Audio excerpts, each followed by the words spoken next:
Leave your comments below. Your thoughts about the Chicago Bears and their victory over the Minnesota Vikings by the score of 19-17. The Bears are now 7-3 on the season and tied for first place in the NFC North as I record this.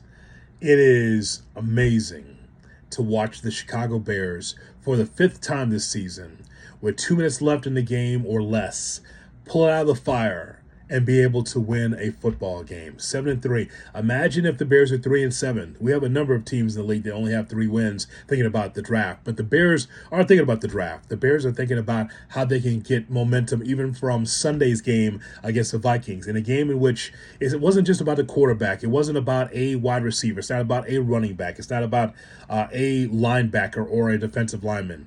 When you're the Bears, you have to find ways to be able to win football games. At the end, Duvernay comes through with a tremendous punt return to set up the Bears for Santos to get the game-winning field goal. You have to be able to have DeAndre Swift run the football hard to put you in a position to score, whether it's a field goal or being able to get a touchdown.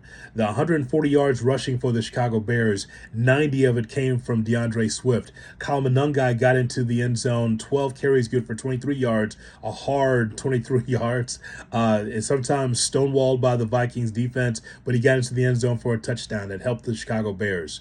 I want to give the Bears defense credit for at least 3+ quarters, for a defense who I've kicked their ass a lot this year, despite them missing players.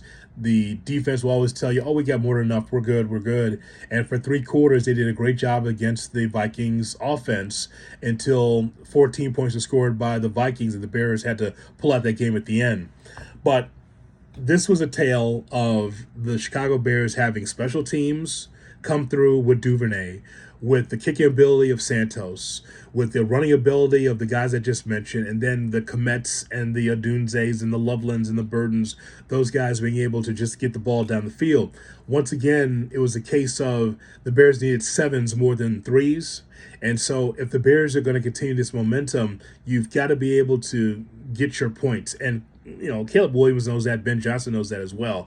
You can't get in the end zone every time, but there were certain opportunities against this Vikings defense that the Bears could have scored, and they did not.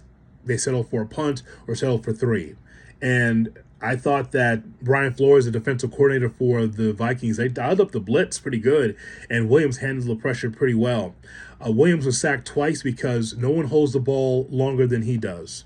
And I get it, like, Caleb Williams looks at Patrick Mahomes as a hero, and Josh Allen and Lamar Jackson, some of the best in the league, and says, you know what, I'm going to hold the football too, and I'm going to try to survive and to be able to make a play down the field. Sometimes the play's just not there, though, and he holds the ball extremely long, but still he's able to get the ball down the field at times to his weapon. So hats off to him. He's so elusive, and he's so confident that it's hard for him to go backwards now. In year 1, yeah, I could see that he was leaking confidence because he didn't know what the hell to do out there. But now you could see that with each game, Caleb Williams is getting better and better.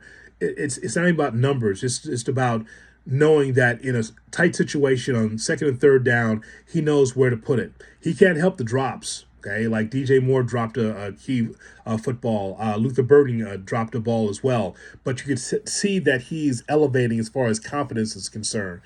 But I just was very pleased with the Bears, the way they were able to hang in there. Even late, you thought, if they can get in field position for a field goal attempt, even though Santos missed one earlier, the Bears can win the football game. And guess what? The Bears win the football game again.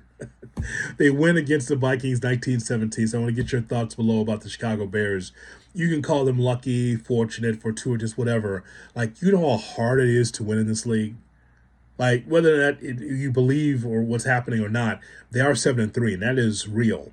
And I just know that the feeling in that locker room talking to guys is just like it's an all-time high. It's a far cry from last year where it just fell off the table for 10 losses in a row and no accountability and was bad. Now, these guys do believe that if they are down, they can find a way to win the game. And I want to make sure before I stop the recording to give Kevin Byard his flowers.